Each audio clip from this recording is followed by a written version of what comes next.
Introduction to the Civil Service Exam. Taking the civil service exam can be a daunting prospect for many people.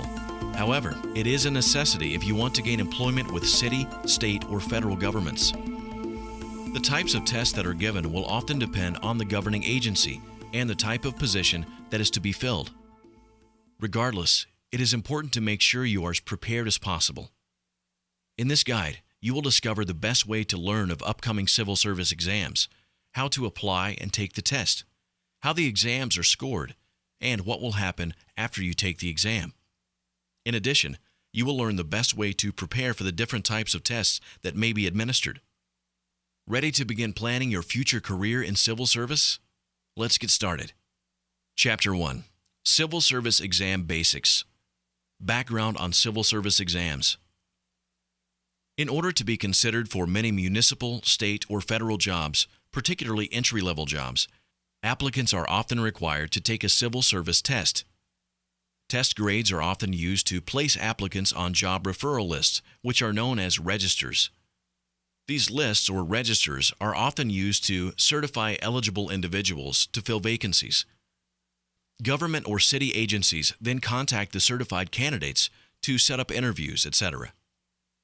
City, state, and federal jobs are often filled through a civil service process, which helps to ensure that the hiring process is completely fair and competitive. Exams may be used to measure a potential candidate's merit and fitness for a particular position. Taking an exam is the beginning of the hiring process that can lead to obtaining a position within a city, state, or federal government, department, or agency. There are often several steps involved in registering for and taking a civil service exam. Obtaining an exam bulletin. The first step is obtaining an exam bulletin, which will specify how, where, and when you need to file for an exam for a particular classification and the minimum qualifications or requirements that you must meet in order to participate in the exam. Submit your application. You can often download the application from the department or agency website. You will need to complete the application and either mail it or take it in person to the appropriate location that is listed on the exam bulletin by the final filing date. If your application meets the minimum requirements, an announcement that the application was accepted and a notice of the test date will be sent to you. If your application is rejected based on a determination that you did not meet the minimum requirements, you will also be notified. You may be eligible to apply for the exam at a later date once you have accrued additional experience or education. Take the exam. In order to enter city, state, or federal service, you must first pass an open, competitive exam.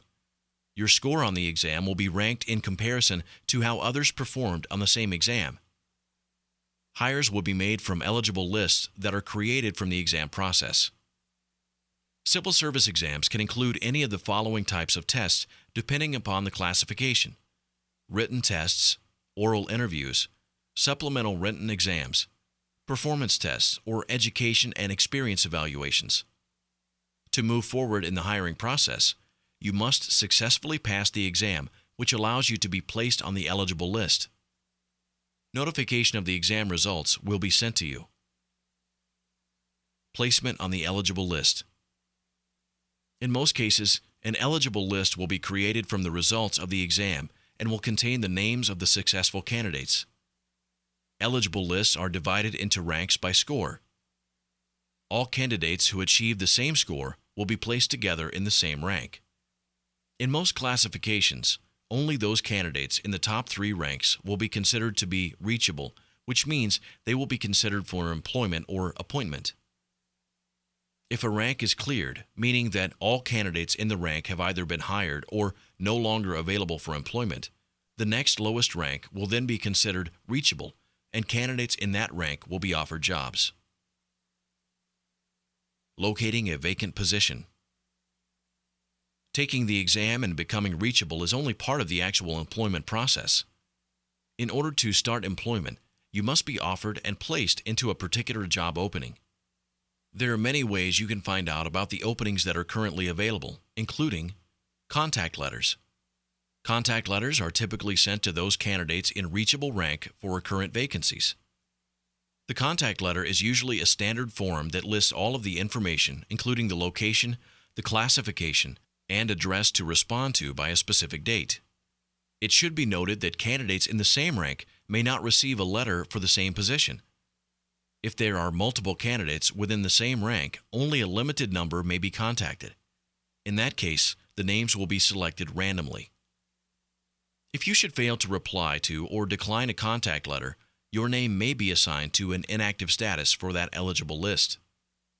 If you decline or do not respond to 2 or 3 contact letters, your name may be removed from the list. Vacant Positions Database. This type of service that can sometimes be used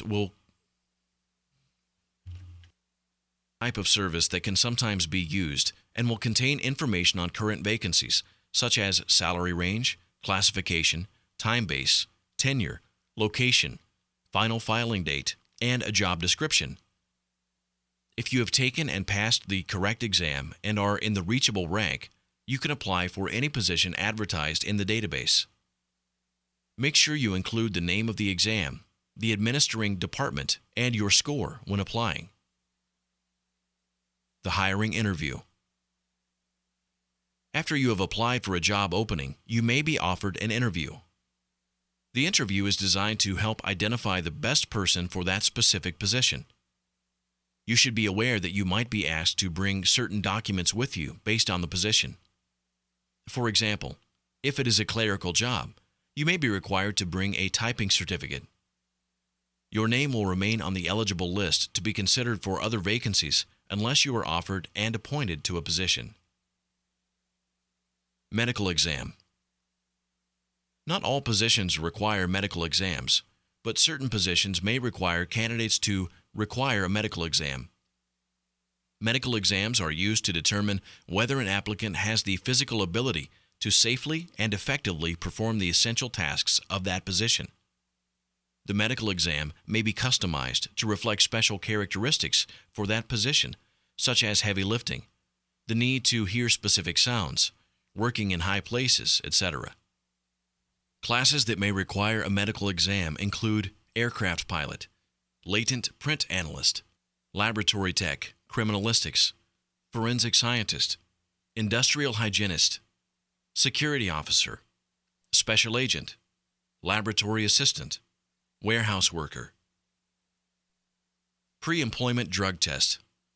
Not all positions require passing a pre-employment drug screen, but in some classifications, there may be positions which have been designated as requiring pre-employment drug screening as a result of the nature of the job, such as special agents, security officers, etc. This will involve taking and successfully passing a drug screen prior to beginning employment. The exam bulletin will specify the nature of the test if it is required. Background clearance. Many positions also require that you pass a background clearance before beginning employment. In this case, you may be required to submit to a fingerprint clearance process. A more extensive background process may also be required based on the nature of the job. Probationary period. If you have been offered employment, you may still be required to complete a probationary period.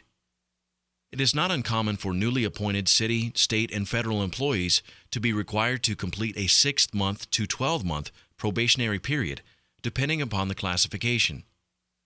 During this time, you will typically receive training that is related to the position, along with regular evaluations that describe how well you perform the job. Most employees will successfully pass the probationary period and be able to obtain permanent status. Unsuccessful performance, however, can lead to rejection during probation and can result in failure to attain permanent status. Types of tests.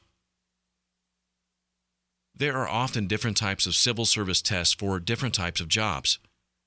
Most civil service exams are paper and pencil, multiple choice tests. Applicants for word processing, typing, and clerical jobs may also be required to take a typing skills test. Most civil service exams are not speed tests.